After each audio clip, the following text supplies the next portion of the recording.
Big fan. Thank you. You know what? I'll just start talking now. Okay, so this is not a good loss for Denver, obviously. Hopefully it's not too loud. Hold on. You know what? I'll just start talking now. Okay, so this is not a good loss for Denver, obviously. Okay, I just wanted to see my audio. Not a good loss for Denver. I don't know what else they could have done, honestly. Like, I mean, they just got dominated by the size of New Orleans. They started both Valanciunas and Hayes, and that really posed a problem. They kind of solved it a little bit when they had Zeke in at the end, but they just couldn't compete. And I think that's really kind of the epitome of this season for Denver. Like they just gotten dominated size-wise. It's such a weird thing to say with a guy with with a team that employs Jokic. Jokic, speaking of him, he had a weird game. He just never shot the ball. I don't know why. I really don't. I mean, he shot. What did he shoot? He shot 7 of 10. Shot 3 of 3 from the 3-point line. 12 rebounds, 9 assists. I really don't know. I don't know what he was doing out there. Like he got 8 free throws too. It's not like he wasn't getting calls. He was just playing more of a facilitator role in the first half, and he just it just did not work. And then the offense is just too out of rhythm. So Denver was like 6 or 7 games above 500. Now they are 4 after this 3-game losing streak. So, like, I don't think you can take much away from the last 2 losses, but this one you can definitely take some stuff away. Denver needs a backup center. I think that I think you have to sign DeMarcus Cousins full time if he is the only option. Like I don't know what else you like. There are some trades, and I'll talk about that in a bit after I'm done recapping this game. But like, if you don't get anybody on the trade market, you have to sign DeMarcus Cousins to a full roster spot. JaMychal Green played well. I didn't think he played bad this game at all. 2 for 4 from the field, 1 for 3 from 3. But I mean, that wasn't like defensively. I thought he was really good in the fourth quarter, in the second half. He had a couple of huge plays, good steals. He was rebounding well. I mean, he only had 1 rebound, but he was fighting on the glass. Like he was just too small. There was a possession where Gary Clark took him real down low in the post, which is, I mean, that's just bad. Like you can't have Gary Clark. You can't have Gary Clark take it in the post. Jeff Green has also kind of started to stutter a little bit here lately. I mean, he only played 19 minutes tonight. Only had 5 points, 1 rebound, 1 assist, and a turnover. I think his age is starting to catch up to him, but like just his play style is starting to catch up to the Nuggets starting lineup. It's gonna be weird. I maybe you tinker with the starting lineup a bit. Maybe you start Zeke in there. I think he and Jokic can play really well together. He's a much better than Jeff. I think Jeff Green's defense has been really bad this year. But once again, I mean, he's old. I don't expect him to be locked down, but Zeke, the last 3 or 4 games, has been incredible on defense. He had a couple possessions today, and Brandon Ingram that were like, wow. He's switching very well. He's rebounding very well. So maybe you put him in the starting lineup for Jeff Green. You put Jeff Green to the bench. And then if you have some type of center, you can run them together, see how that works. Other than that, this game was just like, the defense was really bad. The paint defense, like I talked about, the size was just really bad. What about Campazzo? I mean, trade Facu. I think I'll talk about that later again as well. I don't think that he is a contributing member to the team at this point. I think the bench has played better without him. Not necessarily. I think he was a problem for the bench, but I don't think he was the problem. There are a lot of problems with this bench. I mean, it's starting just with the build of it. They don't have a wing. I think Davon Reed can be that guy when Aaron Gordon's fully healthy. I think that if Aaron Gordon's in the starting lineup, you have a starting lineup of Monte, Barton, Gordon, and Najee or Green, Jeff Green. Excuse me, Najee or Jeff Green, and then Jokic. I think that's a good starting 5. And on the bench, you can have Bones, Forbes, and Reed instead of Rivers. And he would be the kind of wing guy. And then Green or Najee, and then whatever backup big you choose. So that they don't have a wing. They don't have any point of attack defenders on the bench besides Davon Reed. But when he's in the starting lineup, that bench is going to struggle. And they also don't have any size. I think if you're playing 3 guards like you are with Bones, Forbes, and Rivers, you have to play a center. And I think Malone wanted to play Green and see how he played in this game against a big, because in the first game or the second game against New Orleans, they played DeMarcus Cousins and he played pretty well. I thought like he had a lot of good defensive possessions. You could just tell his rebounding presence was out there. Let me see what the exact. Yeah, I mean, Denver got out rebounded by 7.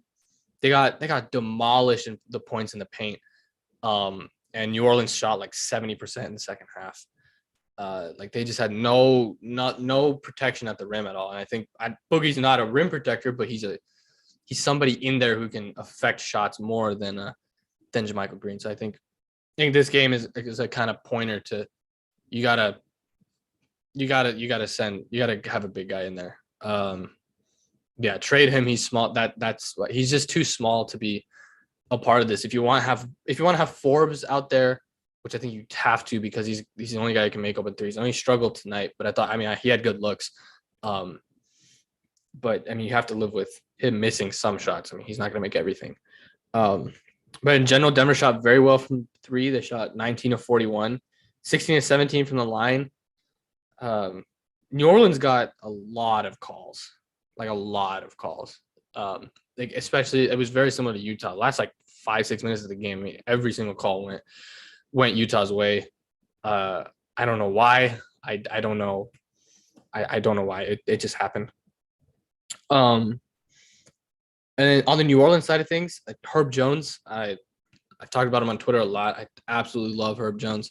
He had 25 tonight. I believe that's a career high. He's had 3 very good games against Denver. All 3 games he's played really well. He's a much better shooter than coming out of college. I'm pretty sure he was a second-round pick, if I'm not mistaken. Yeah, he was the 35th pick in the draft. I don't know how. If you look at him play, I mean, he's long defensively. He's got a really nice shooting stroke. What is he shooting from 3 on the season?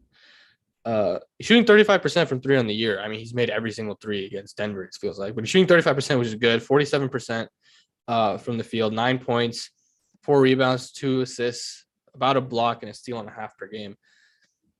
Like for a second rounder, that's incredible. And he has so much more on-ball capability than I think is shown. And he started tonight, but he's been coming off the bench for the past couple games. Josh Hart was out tonight, so they had him fill in.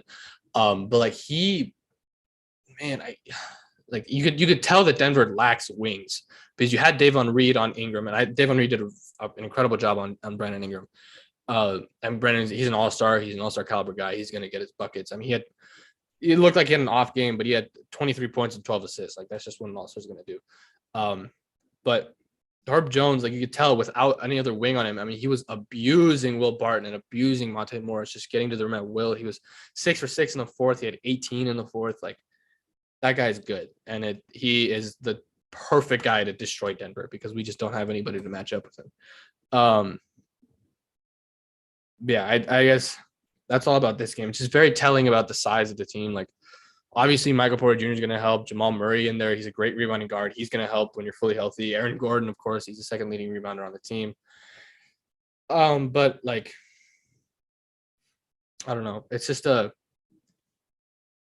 was a bad loss. Like, there's no other way to put it. I mean, Denver, like, when you look at what they could have done, I don't know what else they could have done except just play bigger and make the clutch shots in the fourth. But they should have won this game. They had opportunities to pull away, and defensively they didn't do it. They turned the ball over in clutch situations. Like, if you're just looking at the box score, I mean, it doesn't seem like Denver should have gotten dominated like how they did. I mean, the score is 113, 105, but the fourth quarter was complete domination by New Orleans.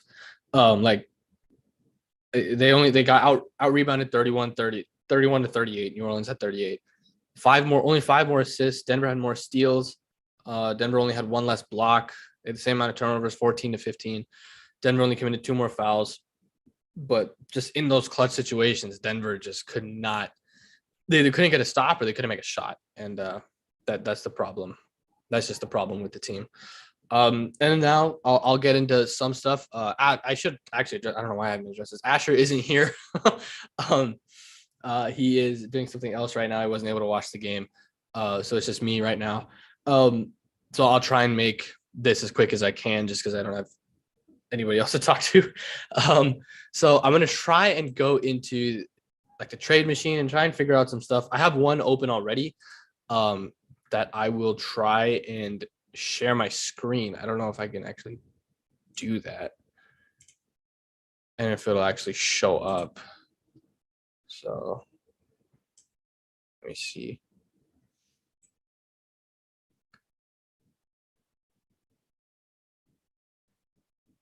Aha, it does work. All right, cool. So this is the trade. There is like this is the trade that's showing up right now.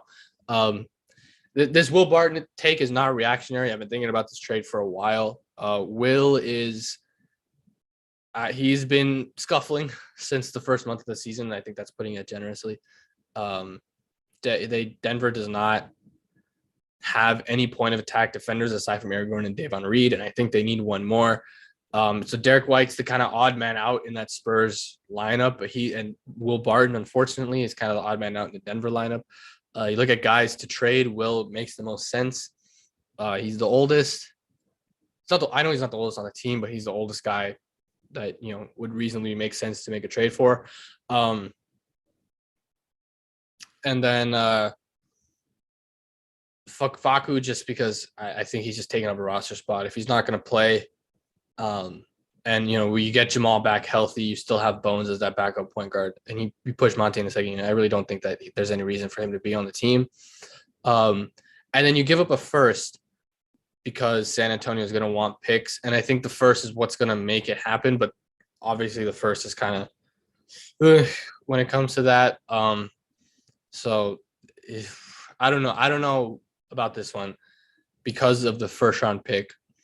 The salaries match. Like, you look at this, salaries match. Denver actually gets cheaper with this, but that's not the biggest thing. It's Derek White. He's a guy who can defend at the point of attack for the guards. Then you have Aaron Gordon who can defend at the wings. You have Davon Reed off the bench who can defend point of attack. And I think that's just a much better balance than just having like Aaron Gordon have to defend every single good perimeter guy. They cost the same. Derek White, he's younger. I think he's more athletic at this point than Will Barton is. What's Derek White shooting from three right now? Can I see that? Hold on. I'm going to go to Basketball Reference. See what Derek White's shooting from three.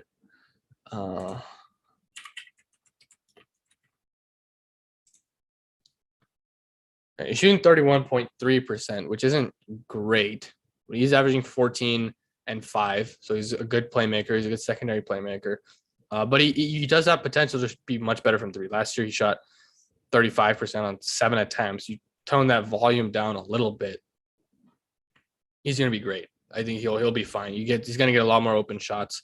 Last year was the best season that he had. I didn't shoot particularly well from the field, but I mean, look at the volume tones down a little bit and his percentages get better. So you tone down the volume. He's not going to shoot, 35% on 7 attempts, which is still like average, but it's still not as good as Barton. But I think you can get away with having him out there. And I don't think that shooting would be a problem because I'm envisioning him to be the two when you look at Murray and White and MPJ, Gordon, Jokic. I think you definitely have enough shooting with Murray and MPJ and Jokic. And Gordon's been pretty good on catch and shoot open looks instead of kind of dribbling around and firing. So this KDB Seahawks more just like salary to make the salary work. But yeah, and this is my like preferred trade if it were to happen. I think Jakob Poeltl is another guy who Denver could look at if they are going to trade with the Spurs. I don't know if a trade with the Spurs is even possible because of we already traded with them. We already got Bryn Forbes from them. So I don't even know if that's possible to happen. How do I reset this? Okay. But Jakob Poeltl is another guy I'm looking at because I mean he's great defensively. I mean he's phenomenal defensively. He's having a good season offensively too. But I think it would have to be JaMychal Green for sure. Like this straight up works. Like that straight up works. But they're gonna want picks. I'm sure. I'm not going to give up a first for Jakob Poeltl. I'm sorry. But they can have a second. And then I don't know if we would have to we probably have to give up somebody. I don't know who. I don't know if they would want Zeke. I personally wouldn't give up Zeke. I don't know who out of our young. I don't want to give up Bones for anybody because I think he's got a lot of potential. I don't want to give up Zeke.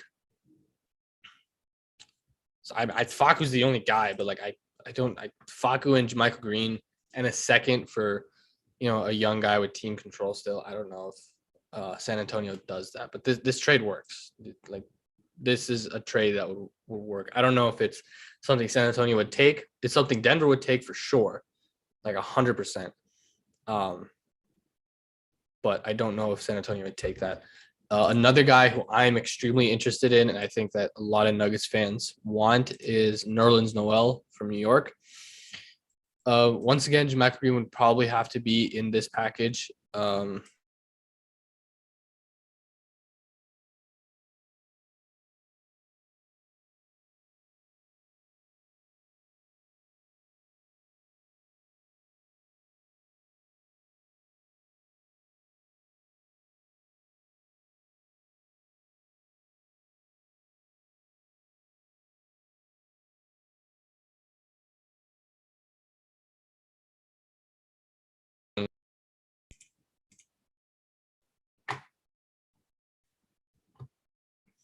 okay. Sorry about that. I think my internet died for a little bit. I don't know where it died, but this is another trade that I'm looking at. I'll just restart. This is another trade I'm looking at. Nerlens Noel for Jamaica Green. Them straight up works, but once again, I don't think New York is just going to take that. I'm praying New York becomes sellers at the deadline because they're not sellers. They're not going to do this. If they do decide, you know what, let's go trade.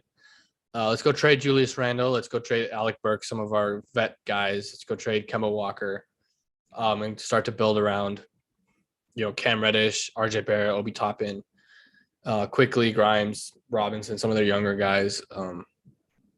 Then this is definitely going to be possible.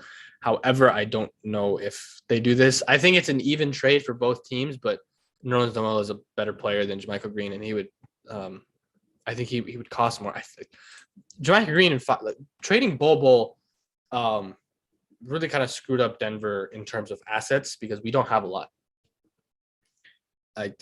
Like Zeke is still there, but Zeke has played so well that I don't think that you can just give him up. Oh, it's tough. It's tough. If that were what it would take to get Nerlens Noel, I don't think I would do it. I'd probably try and coerce him with some picks, or maybe rope in a third team and try and get something. But this is something that I would look at if I were Denver. I would love to get Nerlens Noel. He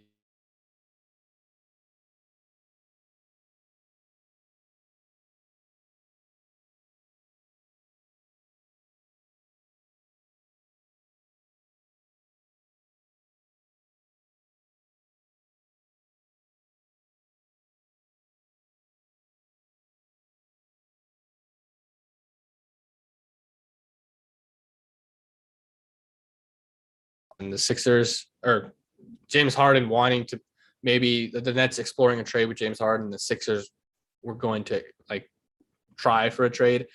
So obviously Ben Simmons would have to be a part of that, and it would be James Harden. Like this doesn't work straight up. I think Philly needs to give up somebody else, and I mean James Harden is still extremely good, but Drummond makes the salaries work. They need defense, which is why I think they would probably want they would want Matisse, obviously, but they're not going to give him Matisse. So I don't know if Drummond really works. Do they give up Danny Green? I don't know. Maxey is untouchable. They already said that. Do they give up Milton maybe? I know he hasn't really been getting much playing time lately. I don't think either of these guys hold that much value. Philly does not have much to give except Ben Simmons. But in terms of salary, like Drummond, and then they would give up a first. And, maybe they would probably have to give up a second as well, or another first. So 2 firsts, Drummond and Simmons for Harden. It works. Oh. Say your draft.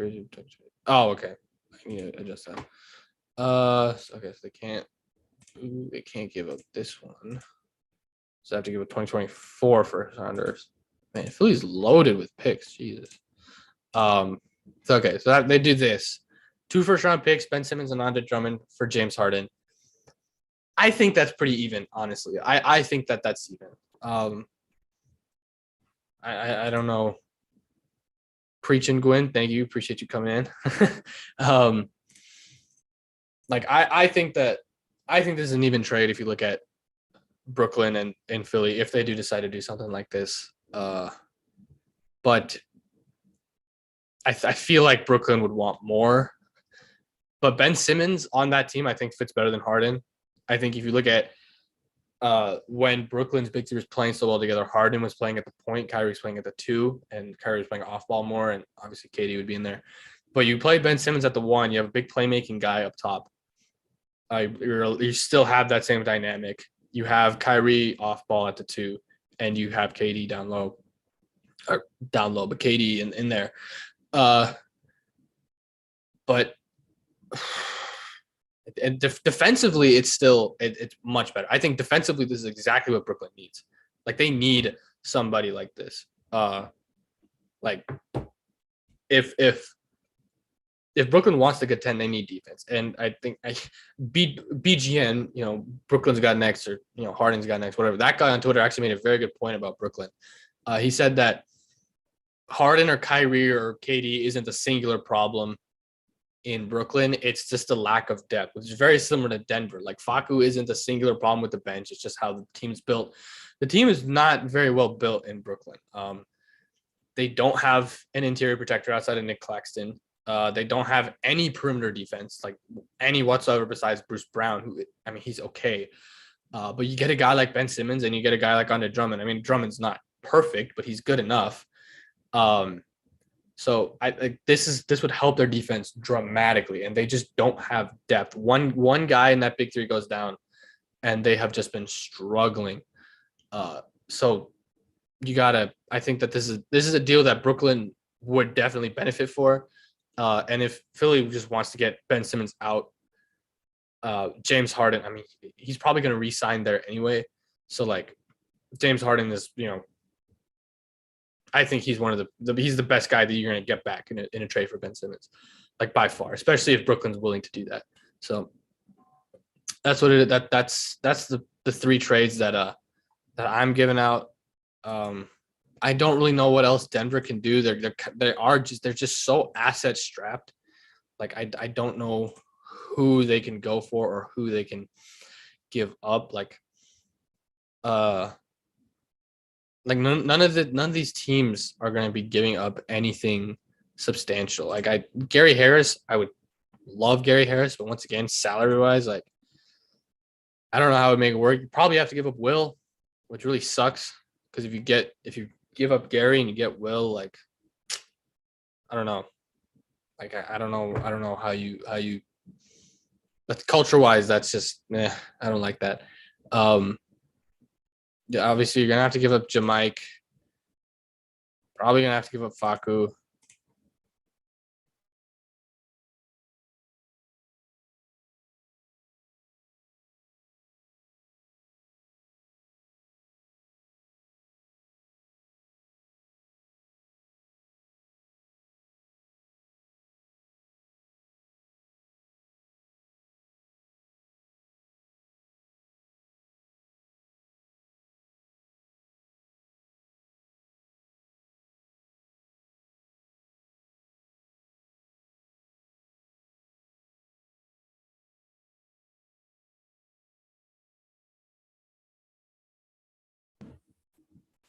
Jesus. Okay. Sorry, my computer just kind of freaked out for a second. So if they don't get anything salary matching for him, I think Denver would be a perfect spot buyout wise. I just don't know if that would work. I know the Hawks have been mentioned as a trade partner for him. Who they give up to match 20 million, I have no clue. Yeah, like I don't know who they give up out of like they have so much cap. Like John Collins is the only guy that really makes sense. Gallo, I guess, but you don't give up Gallo. Bogey, maybe, but he's played well this season. Like, DeLon Wright's the only guy that makes sense because I think Sharif Cooper is ready for a role. I mean, his advanced stats looks horrible, but that's just a limited sample size. I think Sharif Cooper is ready to take a backup point guard role. So you give up DeLon Wright. Like obviously this isn't going to work because they're just taking back too much salary. Hawks can only take back 10 million. So they need to give up 10 million more. They literally just don't have the contracts to do this. Like they just do not. You're not giving up Hunter. He's the only good defender. You're not getting him about Kongwu. He's been incredible for you guys. Lou Williams. Why would Why would Orlando take that? They want young assets. So maybe you have to give up a guy like Jalen Johnson. But I mean, is Gary Harris worth Jalen Johnson? I don't know. Like, probably not. Jalen Johnson hasn't done anything this season, but is he worth, giving up your first rounder? It's up to Travis Langford and them to decide. So I don't know how Gary Harris gets traded. I'm going to be honest with you guys. I really don't know. Oh crap! I'm not sharing my screen. My bad. I was just talking about this. Sorry. This is Gary Harris gets traded to the Hawks. This is the partner, but I don't know. Like DeLon Wright, like when you look at salary, Gary's getting 20 million. 8.5, 23, 20. Like these guys, I don't know why they would trade them for Gary. Like that's the only guys that match salary wise. You're not going to give up Capella. He's not even eligible to be traded. You're not giving up Trey, obviously. Bogey, maybe, but like Orlando, there's no reason for them to do this unless they get they do it with a team who has young assets who's willing to give up. So like Brooklyn would benefit from a guy like Gary Harris. Who do they give up? Who knows? I mean, honestly, who knows? Like they don't have anybody. They're very similarly built to the Lakers. Like they have all these guys with big contracts and then just a bunch of dudes on vet mins. So like there's a chance Gary Harris gets bought out and then signs with Denver. There's a very real chance I'm going to say that. But yeah, like none of these teams it really makes sense. There's another trade. One last trade, and then I'll probably shut the stream off. I know ball going. Another trade that I have been thinking about a lot that I think would benefit both teams involves the team the Nuggets play today, the Pelicans, and it involves the Portland Trailblazers. I think the Blazers need a tank. I've been saying it since they lost to the Lakers. That team is just not built to win. I think their peak was the conference finals, and they only got there because Rodney Hood had the most anomaly season ever. So I think you trade CJ, Powell and Covington are already gone, so you can't do anything with them. But you trade CJ, and you get back some combination of Josh Hart and like a vet with salary. Now, who that is, I don't know. I did a very insane 4-team trade with these guys. You know what? Let me try and find the picture and try and find the trade, the exact one. It was pretty nuts, honestly. Okay, here it is. Okay, what the third team would be Charlotte because they need a center. So I think Nurkic would go there. And then the fourth team is Denver. And this would also benefit.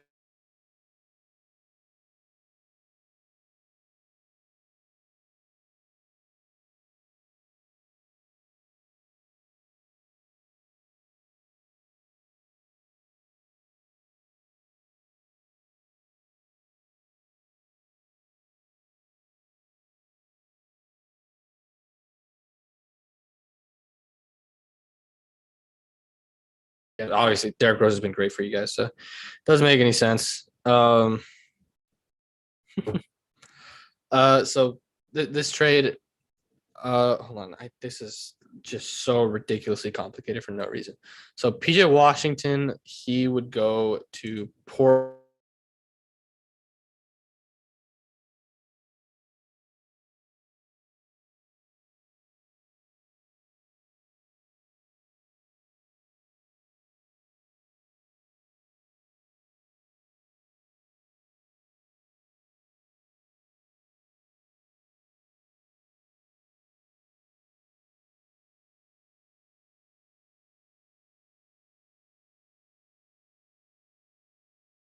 Would also, oh my God, why does it keep doing this?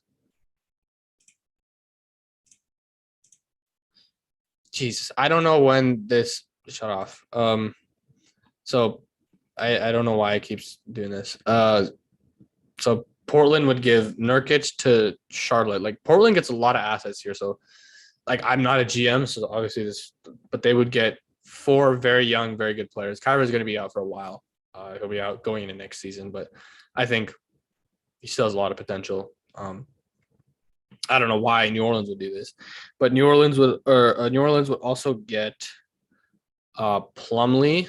He would be going to the Pelicans. Faku would be going to the Pelicans. And a second round pick, 2020, oh no, 2024 second round pick would be going to the Pelicans. And the Hornets would also get Tony Snell because he's a vet and it would make sense to move off him. The Hornets get him. So let's see if I got all this right. Oh wait, no, did I give this one to? I give this one to. Oh, New Orleans. No, this is supposed to go to. No, this is supposed to go to. Yeah. Okay. So this trade is unnecessarily just insanely. Wait, what? Oh wait. Hold on. Yeah, I didn't give I didn't give Denver anything. Denver would get Hernan Gomez and Didi Luzada just for cap reasons, but Hernan Gomez would be another cheap option to look at for a backup big. This trade for New Orleans doesn't make a ton of sense. I don't know, like giving up Hayes for Plumlee and also giving up Hernan Gomez for nothing essentially wouldn't really make sense, but you do get CJ and they have been saying that they do that. If they do that, they would be 100% just leaning into full on offense. And I think that would be good for them.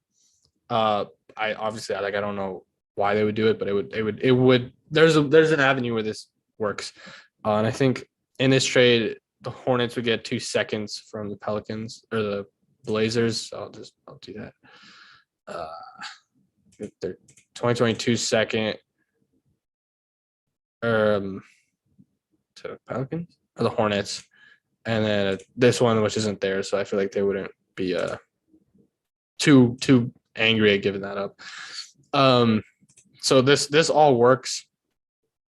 Now it is insanely complicated, but it's a way for the Pelicans and Blazers to do this column part switch.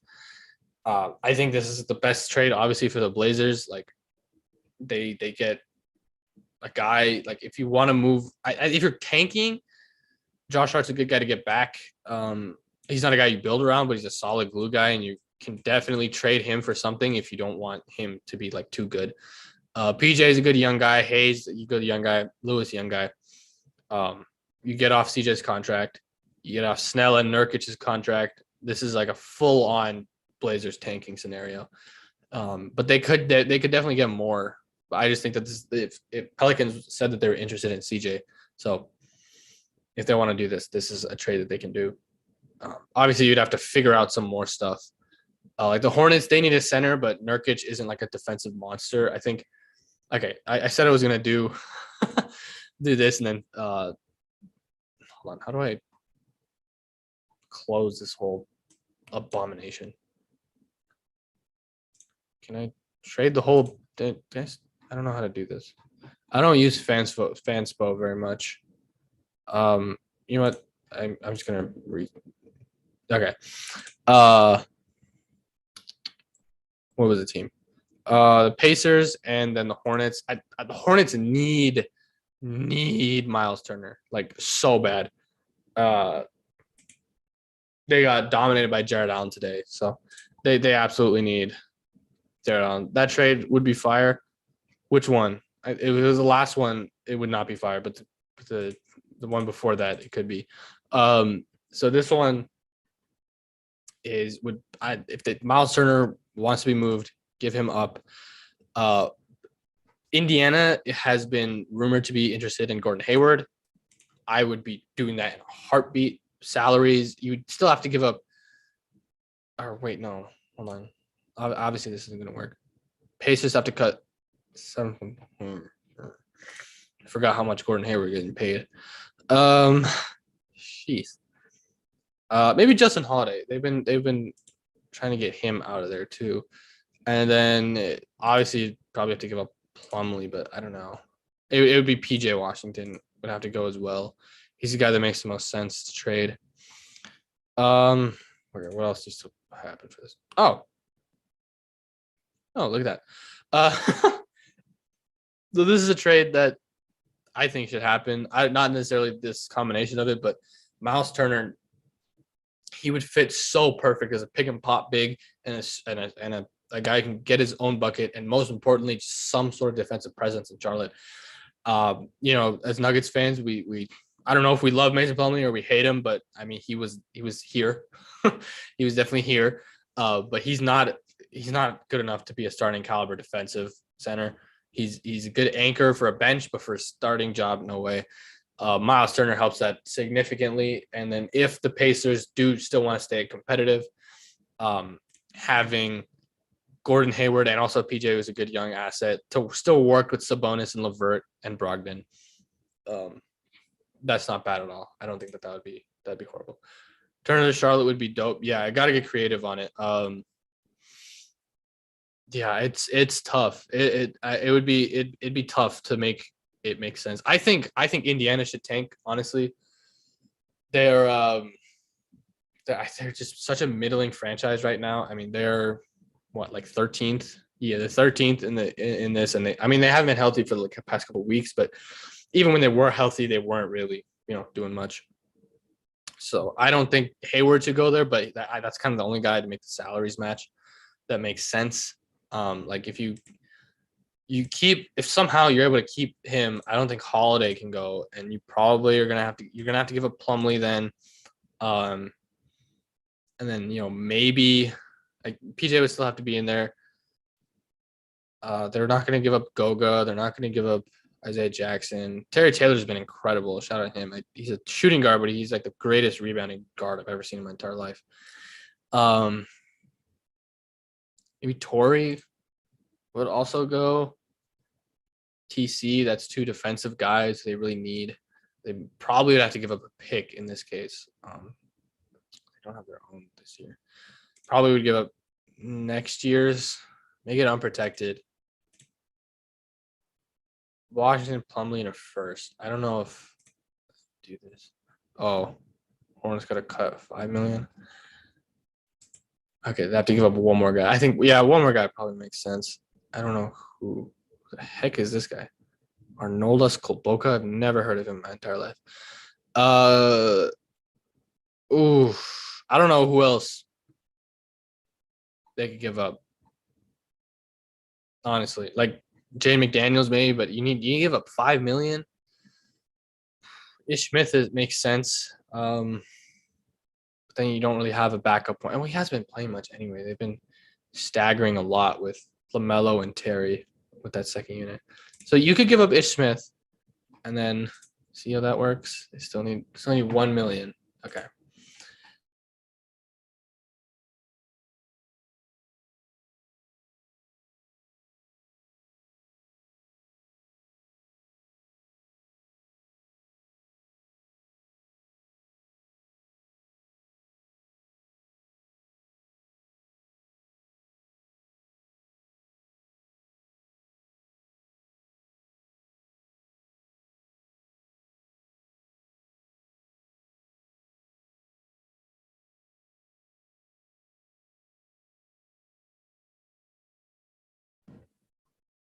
Okay, we're back. We might just go back on Sunday or Monday, record. Maybe not do the post game on that because it's so early and it's on a Sunday. So we'll figure it out. We'll get it going.